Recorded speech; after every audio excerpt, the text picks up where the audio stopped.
सोचो, एक नीला गोल गुलाबी ब्लू मार्बल अंतरिक्ष में तैर रहा है। ये हमारा घर है, पृथ्वी। बहुत बड़ा है ना? इसकी सरफेस पे लाखों फुटबॉल फील्ड समा सकते हैं। पूरा एक दिन लग जाता है एयरप्लेन में इसके चारों ओर घूमने में। लेकिन पूरे यूनिवर्स में पृथ्वी बस एक छोटा सा धूल का कण है। जरा पीछे हटके देखते हैं। सोचो, पृथ्वी बास्केटबॉल जितनी छोटी हो गई। अब इमेजिन करो, आप उस बास्केटबॉल को अपने हाथ में पकड़े हुए हैं। काफी छोटी है ना? इतनी ही छोटी है हमारी पृथ्वी अंतरिक्ष की विशालता के सामने। अब उस बास्केटबॉल को हवा में उछालो। यह हमारा चांद है, हमारा सबसे नजदीकी पड़ोसी। यह पृथ्वी के साइज का लगभग 1/4 है, जैसे टेनिस बॉल हमारे बास्केटबॉल के मुकाबले। चांद पास लगता है ना? लेकिन असल में यह काफी दूर है। पृथ्वी और चांद के बीच की जगह में 30 पृथ्वियां आ सकती हैं। अगर आप स्पेसशिप में बैठकर लाइट की स्पीड से चांद पर जाएं, तो भी आपको वहां पहुंचने में 1 सेकंड से ज्यादा समय लगेगा। यह बहुत तेज है, लेकिन स्पेस में दूरियां वाकई दिमाग हिला देने वाली हैं। अब एक जायंट बीच बॉल इमेजिन करो। हमारे बास्केटबॉल पृथ्वी से 1000 गुना बड़ा। यह सूरज है, हमारे सोलर सिस्टम का स्टार। यह इतना विशाल है कि सभी ग्रहों को अपने चारों ओर ऑर्बिट में रखता है, जैसे एक जायंट मैग्नेट। हमारा सोलर सिस्टम एक जायंट कॉस्मिक डांस फ्लोर जैसा है, जिसके बीच में सूरज है और ग्रह उसके चारों ओर घूम रहे हैं। मर्क्यूरी है सबसे छोटा ग्रह, जो सूरज के चारों ओर हाइपर एक्टिव बच्चे की तरह घूमता है। फिर वीनस है घने बादलों में छुपा हुआ, और मार्स लाल ग्रह हमारा पड़ोसी। और आगे हमें गैस जायंट्स मिलते हैं, जुपिटर, सैटर्न, यूरेनस और नेपट्यून। ये सोलर सिस्टम के बड़े भाई बहनों जैसे हैं, विशाल और प्रभावशाली। और नेपट्यून के आगे हमें प्लूटो मिलता है, एक ड्वार्फ प्लैनेट, जैसे डांस फ्लोर के किनारे शर्मीला बच्चा। लेकिन हमारा सफर यहीं खत्म नहीं होता। एक छोटा सा स्पेसशिप इमेजिन करो, जो नंगी आंखों से मुश्किल से दिखाई देता है। 40 साल से भी ज्यादा समय से अविश्वसनीय गति से यात्रा कर रहा है। ये वॉयेजर 1 है, पृथ्वी से सबसे दूर ह्यूमन मेड ऑब्जेक्ट।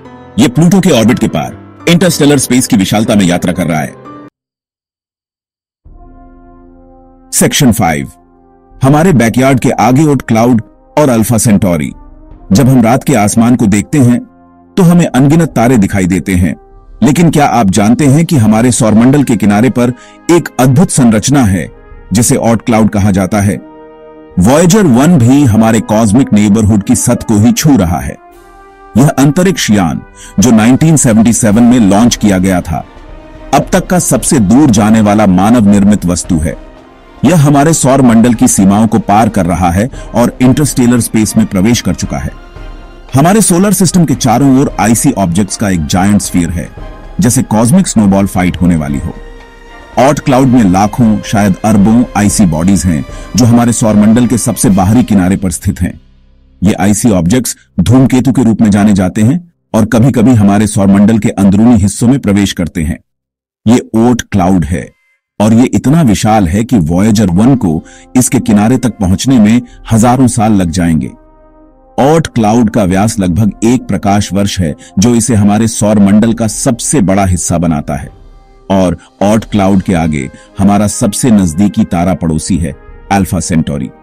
यह तारा प्रणाली हमारे सौरमंडल से लगभग 4.37 प्रकाश वर्ष दूर स्थित है।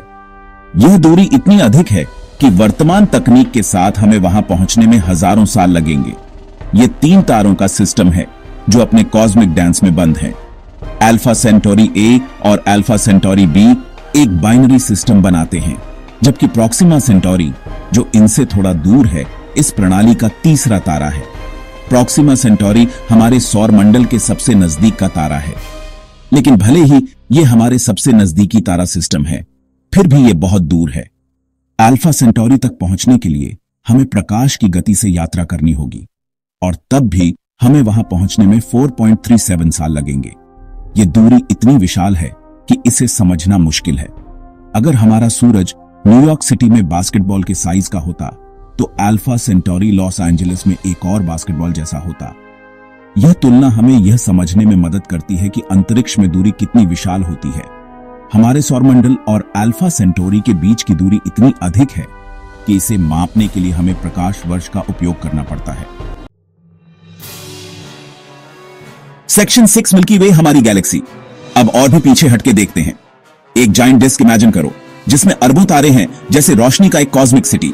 ये मिल्की वे है हमारी गैलेक्सी। हमारा सोलर सिस्टम अरबों में से बस एक छोटा सा प्रकाश बिंदु है, जैसे विशाल बीच पर रेत का एक कण।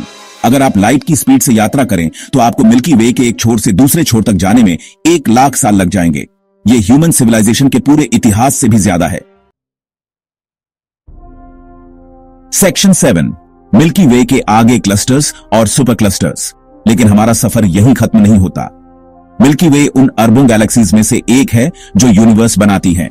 ये गैलेक्सीज ग्रुप्स में क्लस्टर्ड हैं, जैसे कॉस्मिक सिटीज एक विशाल नेटवर्क बना रहे हैं। हमारी मिल्की वे गैलेक्सीज के एक छोटे ग्रुप का हिस्सा है जिसे लोकल ग्रुप कहते हैं, और लोकल ग्रुप उन अनगिनत गैलेक्सी क्लस्टर्स में से एक है जो और भी बड़े स्ट्रक्चर्स बनाते हैं, जिन्हें सुपर क्लस्टर्स कहते हैं। ये सुपर क्लस्टर्स यूनिवर्स के कॉस्मिक कॉन्टिनेंट्स जैसे हैं, जिनमें अरबों खरबों तारे हैं। सेक्शन 8, दिखाई देने वाला ब्रह्मांड और आगे। अब गहरी सांस लो और इसके बारे में सोचने की कोशिश करो। ये सब जिसके बारे में हमने अभी तक बात की है वो बस दिखाई देने वाला यूनिवर्स है। ये वो हिस्सा है जिसे हम अपनी आंखों से देख सकते हैं, जो हमारे टेलीस्कोप्स की पहुंच में है। ये वो ब्रह्मांड है जो लाइट की स्पीड और यूनिवर्स की उम्र से सीमित है। ये यूनिवर्स का वो हिस्सा है जिसे हम पृथ्वी से देख सकते हैं, जो लाइट की स्पीड और यूनिवर्स की उम्र से सीमित है। हम जितनी दूर तक देख सकते हैं वो सब कुछ ऑब्जर्वेबल यूनिवर्स में आता है, लेकिन ये सिर्फ एक छोटा सा हिस्सा है। लेकिन साइंटिस्ट का मानना है कि यूनिवर्स उससे भी आगे तक फैला हुआ है जितना हम देख सकते हैं। ये ऑब्जर्वेबल यूनिवर्स के बाहर का हिस्सा है जिसे हम अभी तक नहीं देख पाए हैं। ये वो हिस्सा है जो हमारे इंस्ट्रूमेंट्स की पहुंच से बाहर है।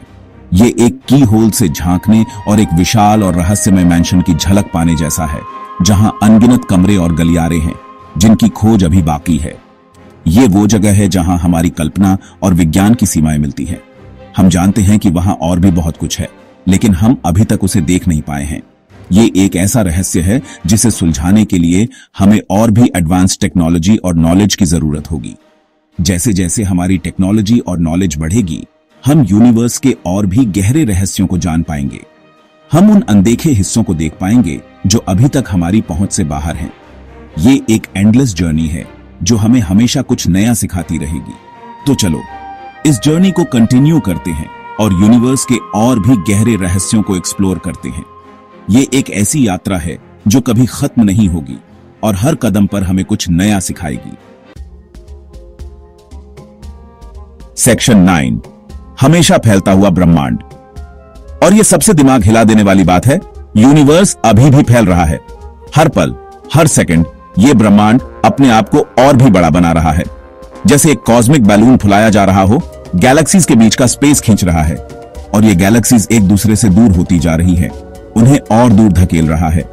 ये प्रक्रिया इतनी विशाल और व्यापक है कि इसे समझना भी मुश्किल है। इसका मतलब है कि यूनिवर्स लगातार बढ़ रहा है और यह प्रक्रिया अनंत काल तक चल सकती है। और भी विशाल और ओ इंस्पायरिंग होता जा रहा है। हर नई खोज के साथ हम इस ब्रह्मांड की विशालता को और भी गहराई से समझने की कोशिश कर रहे हैं।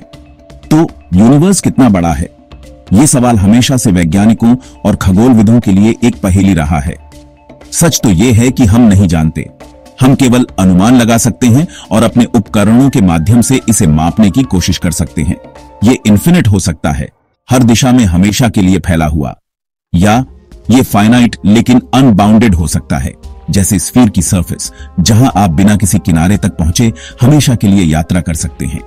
यह विचार ही अपने आप में अद्भुत है कि हम एक ऐसे ब्रह्मांड में रहते हैं जिसका कोई अंत नहीं है, जहां आप बिना किसी किनारे तक पहुंचे हमेशा के लिए यात्रा कर सकते हैं।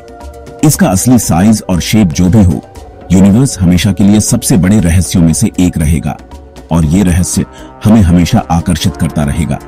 यूनिवर्स हमेशा के लिए सबसे बड़े रहस्यों में से एक रहेगा, आने वाली पीढ़ियों के लिए अनंत वंडर और एक्सप्लोरेशन का सोर्स। आने वाली पीढ़ियों के लिए अनंत वंडर और एक्सप्लोरेशन का सोर्स। इसलिए हम हमेशा इस ब्रह्मांड को समझने की कोशिश करते रहेंगे। इसलिए स्टार्स को देखते रहो और सवाल पूछना कभी बंद मत करो। यूनिवर्स विशाल है, लेकिन ये इनक्रेडिबल डिस्कवरीज से भरा है जिनकी खोज अब भी बाकी है। हर नई खोज के साथ हम इस ब्रह्मांड की विशालता को और भी गहराई से समझने की कोशिश कर रहे हैं। वैज्ञानिक और खगोलविद लगातार नए उपकरण और तकनीकें विकसित कर रहे हैं ताकि हम इस ब्रह्मांड के रहस्यों को और भी गहराई से समझ सकें। अंतरिक्ष में भेजे गए प्रोब्स और सैटेलाइट्स हमें इस विशाल ब्रह्मांड के बारे में नई जानकारियां प्रदान कर रहे हैं। ये जानकारियां हमें इस ब्रह्मांड की उत्पत्ति, विकास और भविष्य के बारे में महत्वपूर्ण सुराग देती हैं। वैज्ञानिक इन जानकारियों का उपयोग करके ब्रह्मांड के मॉडल बनाते हैं और उसकी संरचना और गतिशीलता को समझने की कोशिश करते हैं। ब्रह्मांड की उत्पत्ति के बारे में सबसे प्रमुख सिद्धांत है बिग बैंग थ्योरी, जो बताता है कि ब्रह्मांड एक बहुत ही छोटे और घने बिंदु से शुरू हुआ और फिर तेजी से फैलता गया। इस सिद्धांत के अनुसार ब्रह्मांड का विस्तार आज भी जारी है और यह प्रक्रिया अनंत काल तक चल सकती है। ब्रह्मांड की इस विशालता और रहस्यमयता को समझने के लिए हमें निरंतर प्रयास करते रहना होगा। इसलिए जब भी आप रात के आसमान में तारों को देखें तो याद रखें कि आप एक ऐसे ब्रह्मांड का हिस्सा हैं जो अनंत और अद्भुत है, और यह ब्रह्मांड हमें हमेशा नई खोजों और आश्चर्यों के लिए प्रेरित करता रहेगा। इसलिए हमेशा स्टार्स को देखते रहो और सवाल पूछना कभी बंद मत करो। यूनिवर्स विशाल है, लेकिन ये इनक्रेडिबल डिस्कवरीज से भरा है जिनकी खोज अभी बाकी है।